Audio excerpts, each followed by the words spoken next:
मो प्रिय माने प्रभु जीशुଙ୍କ नामରେ ମୁଁ ପ୍ରତ୍ୟେକଙ୍କୁ ଅଭିନନ୍ଦନ ଜଣାଉଅଛି।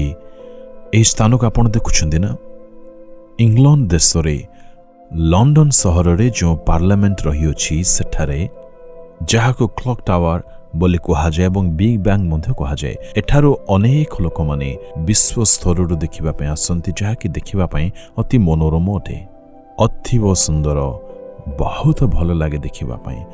ଲକ୍ଷ ଲକ୍ଷ ଲୋକମାନେ ଦେଖିବା ପାଇଁ ବିଶ୍ୱଭରରୁ ଆସିଥାନ୍ତି। ଏଠାରୁ ମୋ ବାକ୍ୟ କହିବା ପାଇଁ ଆଜି ଅତ୍ୟନ୍ତ ଆନନ୍ଦିତ ଅଟେ। ଆପଣମାନେ ଏହି କ୍ଲକ୍ ଟାୱାରର ଘଡ଼ିକୁ ନିଶ୍ଚୟ ଦେଖିପାରୁଥିବେ। ସମୟ ଏଠାରେ ନିଶ୍ଚୟ ଆପଣ ଦେଖିପାରୁଅଛନ୍ତି। ଘଡ଼ି ଘଡ଼ିକୁ ସେଠାରେ ସମୟର ସ୍ୱର ସୁନ୍ଦର ଭାବେ ଶୁଭାଯାଏ। ସେହିପରି ବାଇବଲ ମଧ୍ୟ ଘଡ଼ି ସମୟ ସମ୍ବନ୍ଧରେ ଅନେକ ଶିକ୍ଷା ଆମ୍ଭମାନଙ୍କୁ ପ୍ରଦାନ କରିବାର ବାକ୍ୟରେ ଲେଖା ଅଛି। ସମୟର ସଦୁପଯୋଗ କରନ୍ତୁ, ସମୟକୁ କେବେ ବ୍ୟର୍ଥରେ ନଷ୍ଟ ନ କରନ୍ତୁ। ସମୟ ଥରେ ଚାଲିଗଲେ ତାହା ଆଉ କେବେ ଫେରିକି ଆସିନଥାଏ। ଏଣୁ ଆମ୍ଭେମାନେ ସମୟର ସୁଯୋଗର ସଦୁପଯୋଗ କରୁ। ଆମ୍ଭେମାନେ ସକାଳୁ ଉଠୁ ଉଠୁ ଦିନର ସମସ୍ତ କାର୍ଯ୍ୟକ୍ରମକୁ ଏକ ତାଲିକା କରି ତଦନୁସାରେ ଆମ୍ଭେମାନେ ସମୟକୁ ବ୍ୟବହାର କରିବା, ତେବେ ଭଲ ହେବ। କେଉଁ କାର୍ଯ୍ୟକୁ କିପରି କେତେବେଳେ କେଉଁ ରୂପେ କରିବା ଦରକାର ଜାଣିବା ଉଚିତ। ପରମେଶ୍ୱରଙ୍କଠାରେ ଅନୁଗ୍ରହ ମାଗି ଆପଣ ଆଗକୁ ବଢ଼ନ୍ତୁ। ଆପଣ ମନେ କରୁଥିବେ ଆଜି ଆମମାନଙ୍କ ପାଇଁ ଈଶ୍ୱରଙ୍କ ବାକ୍ୟ କ'ଣ ଅଟେ।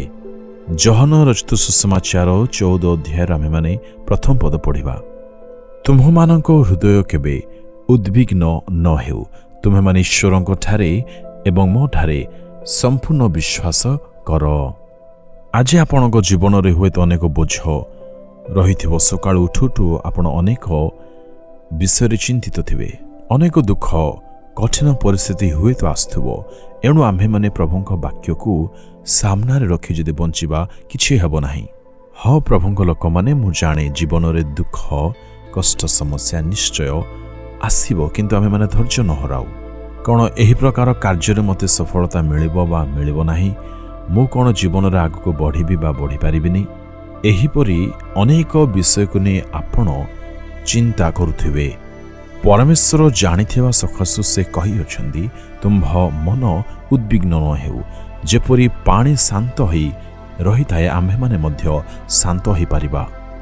ଏତେ ବଡ଼ ସମସ୍ୟା, କଠିନ ପରିସ୍ଥିତିରେ ଆମେ କିପରି ସୁସ୍ଥିର ଶାନ୍ତ ହୋଇପାରିବୁ ଭାବୁଛନ୍ତି ନା?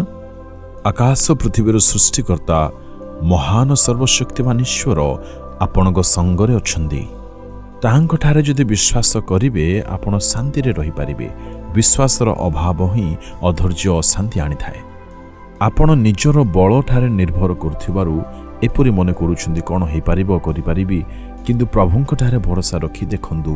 ଯଦି ପରମେଶ୍ୱରଙ୍କଠାରେ ଭରସା ରଖିପାରିଥାନ୍ତେ, ଆପଣ ଏହି ସମସ୍ୟାକୁ ଦେଖି କେବେ ମଧ୍ୟ ଦୁଃଖିତ, ନିରାଶ ହୋଇନଥାନ୍ତେ। ଯଦି ପରମେଶ୍ୱର ମହାନ, ସର୍ବଶକ୍ତିମାନ, ଏହି ବିଶ୍ୱାସ ସହିତ ଯଦି ଆମ୍ଭେମାନେ ରହିବା, ତେବେ ସବୁ କଷ୍ଟ ଦୁଃଖ ନିଶ୍ଚୟ ଦୂରେଇଯିବ। ଏଣୁ ପରମେଶ୍ୱର ଆମ୍ଭମାନଙ୍କୁ କହିଲେ, ମୋହର ପୁଅ, ମୋହର ଝିଅ, ତୁମ୍ଭ ହୃଦୟ କେବେ ଉଦ୍ବିଗ୍ନ ନ ହେଉ। ତୁମେମାନେ କାହିଁକି ଏତେ ଆଜି ଚିନ୍ତିତ? ତୁମର ସମସ୍ତ ବିଷୟ ଚିନ୍ତାର ଭାର ଆମ୍ଭେ ବହନ କରିବା ଏବଂ ତୁମ ପାଇଁ ସମସ୍ତ ବୃହତ୍ କର୍ମମାନ ଆମ୍ଭେ ନିଶ୍ଚୟ କରିବା। ଏହା ସୈନ୍ୟାଧିପତି ସଦାପ୍ରଭୁ କହୁଛନ୍ତି। ତୁମ୍ଭ ପାଇଁ ଆମ୍ଭେ କ୍ରୁଶକୁ ଉଠାଇଲୁ, କ୍ରୁଶରେ ଟଙ୍ଗାଗଲୁ। କ'ଣ ତୁମ୍ଭ ନିମନ୍ତେ ଏତିକି ଆମେ କରିପାରିବା ନାହିଁ? ଏହା ଭାବୁଛନ୍ତି? ପରମେଶ୍ୱରଙ୍କଠାରେ ସମସ୍ତ ବୋଝକୁ, ସକଳ ପ୍ରକାର ଚିନ୍ତାକୁ ପକାଇ ଦେଉ ଏବଂ ଖୁସିରେ ଶାନ୍ତିରେ ଜୀବନ ବିତାଉ।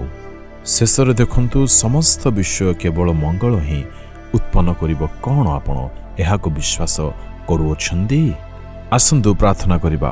ପ୍ରଭୁ, ମୋର ଜୀବନର ସମସ୍ତ ବୋଝ ମୁଁ ତୁମ୍ଭ ହସ୍ତରେ ସମର୍ପଣ କରୁଛି। ପ୍ରାର୍ଥନାକୁ ଯୀଶୁଙ୍କ ନାମରେ ମାଗୁଛି। Amen, amen. Jesus Redeem Hindi YouTube channel को सब्सक्राइब करें। सब्सक्राइब बटन पर क्लिक करें और बेल आइकन को भी क्लिक करके हर दिन की नई कार्यक्रमों की जानकारी प्राप्त करें।